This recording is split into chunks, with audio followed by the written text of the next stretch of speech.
താമരശ്ശേരിക്കാരുടെ സ്വന്തം കൊച്ചിക്കോയ. താമരശ്ശേരിക്കാരുടെ കൊച്ചിക്കോയൽ എന്താണ്? ഒരു കൊച്ചിയിൽ നിന്ന് ആരോ വന്ന് കുഴച്ചു കൊടുത്തു എന്നുള്ള രീതിയിൽ കൊച്ചിക്കോഴ ആണ് പിന്നീട് പറഞ്ഞു കൊച്ചിക്കോയ ആയത് എന്നൊക്കെ ചരിത്രം അറിയുന്നവരൊന്ന് കമന്റ് ചെയ്തോ, ഇതിന് എതിരെ അഭിപ്രായമുള്ളവരൊന്ന് കമന്റ് ചെയ്തോ.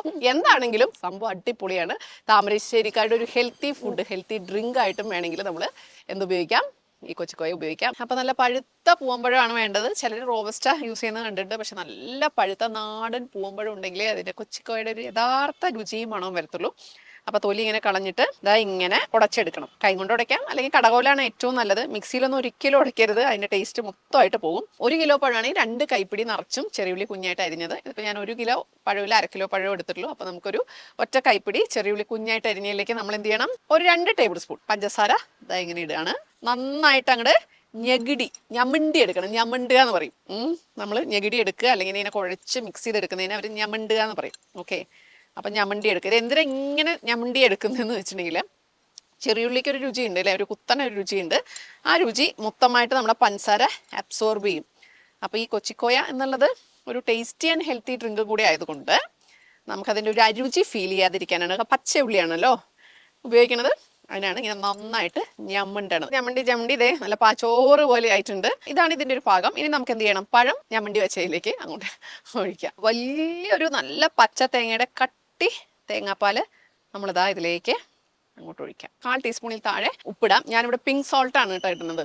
എന്താണ് ഈ ഹെൽത്തി ആണല്ലോ എന്നാൽ പിന്നെ കംപ്ലീറ്റ് അങ്ങനെ ആയിക്കോട്ടെ എന്ന് വിചാരിച്ച് ഇത്രയുള്ളൊരു ഇഞ്ചിയുടെ നീരെടുത്തത്. എനിക്കൊന്ന് ഒരു ടീസ്പൂൺ ഇഞ്ചി നീര് നമുക്ക് ഇട്ട് നോക്കാം. വേണമെങ്കിൽ രുചി അഡ്ജസ്റ്റ് ചെയ്യണമെങ്കിൽ കുറച്ചും കൂടി ചേർക്കാം. ഇതിപ്പോൾ ഞാനിതേ 1 ടീസ്പൂൺ ഇഞ്ചി നീരാണ് ഇടാൻ പോകുന്നത്. ഇനി തേങ്ങാപ്പാലും ഇഞ്ചി നീരും എല്ലാം കൂടെ ഞാൻ ഒന്ന് ഇളക്കി യോജിപ്പിക്കാൻ പോവാണ് കേട്ടോ. അപ്പോൾ ഞാൻ 1/2 ലിറ്റർ പശുവും പാലാണ് ഒഴിക്കുന്നത്. ഏറ്റവും അവസാനമാണ് പശുവും പാൽ ഒഴിക്കുന്നത് കേട്ടോ. ഇനി എല്ലാം കൂടെ നന്നായിട്ട് ഇളക്കി യോജിപ്പിച്ചു. ഏറ്റവും അവസാനമായിട്ട് നമുക്ക് എന്ത് ചേർക്കാം, നാരങ്ങ നീര് ചേർക്കാം. സംഭവം നമ്മുടെ പരിപാടി തീർന്നു. ഇനി ഞാനൊന്ന് രുചി നോക്കട്ടെ. അപ്പോൾ ഇത് എങ്ങനെയാ രുചി എന്ന് എന്നോട് ചോദിച്ചാൽ എനിക്കറിയില്ല. ഞാൻ ഈ കൊച്ചിക്കോയ എന്ന് കേട്ടിട്ടേ ഉള്ളൂ, ഞാനിതുവരെ കഴിച്ചിട്ടില്ല. അപ്പോൾ അന്നമ്മ ഉണ്ടാക്കിയ, നമ്മുടെ ഉമ്മച്ചിയുടെ റെസിപ്പി കേട്ടുണ്ടാക്കിയ കൊച്ചിക്കോയ, ഒരു കൊച്ചിക്കോയും രുചിക്കാതെ തന്നെ കഴിച്ചു നോക്കാം. ഒരുപാട് രുചി ചേർന്നൊരു ഐറ്റമാണേ. ഇനി ഇത് കഴിക്കേണ്ട രീതിയിൽ ഇത് പൊളി.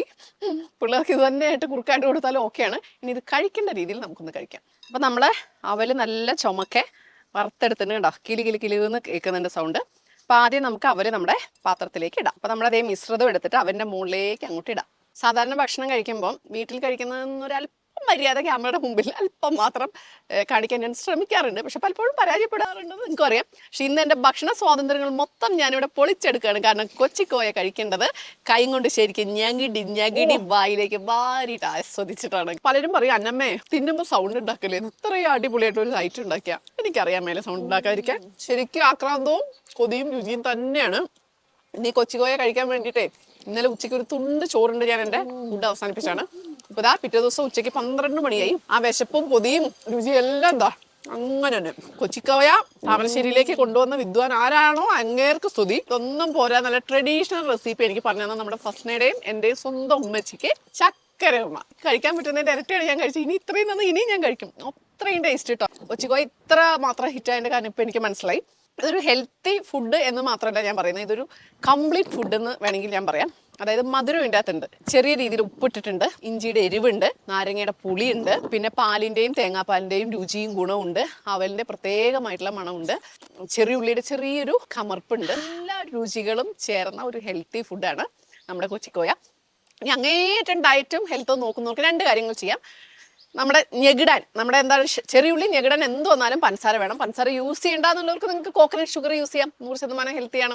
പിന്നെ നമ്മൾ എക്സ്ട്രാ പഞ്ചസാര ആഡ് ചെയ്യേണ്ടെന്നുള്ളവർക്ക് നിങ്ങൾക്ക് ശർക്കര പൊടിച്ചത് ചേർക്കാം. എനിക്ക് തോന്നുന്നു ഒന്നും കൂടെ ടേസ്റ്റ് കൂടും കുറയുമെന്നുള്ള എനിക്കറിയില്ല. അങ്ങനെ ചേർത്തിട്ടുള്ളവരൊന്ന് കമൻറ്റ് ചെയ്യുക, ഏതിനാ രുചിയെന്നും കൂടെ നിങ്ങൾ പറഞ്ഞേക്കുക.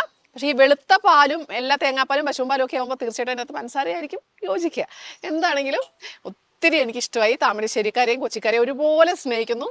Love you all. പിന്നെ ഒരു കാര്യം മറക്കരുത്, കൊച്ചിക്കോയ നിങ്ങൾ ഉണ്ടാക്കണം, കടിക്കണം. അന്നേരം ആരെ ഓർക്കണം, അന്നമ്മയും അന്നമ്മയുടെ ഈ സമന്വയം ഓർക്കണം. ഇനിയും നമ്മുടെ ചാനൽ ഫോളോ ചെയ്യാത്തവരാരെങ്കിലും ഉണ്ടെങ്കിൽ മറക്കാതെ ചെയ്തേക്കണേ.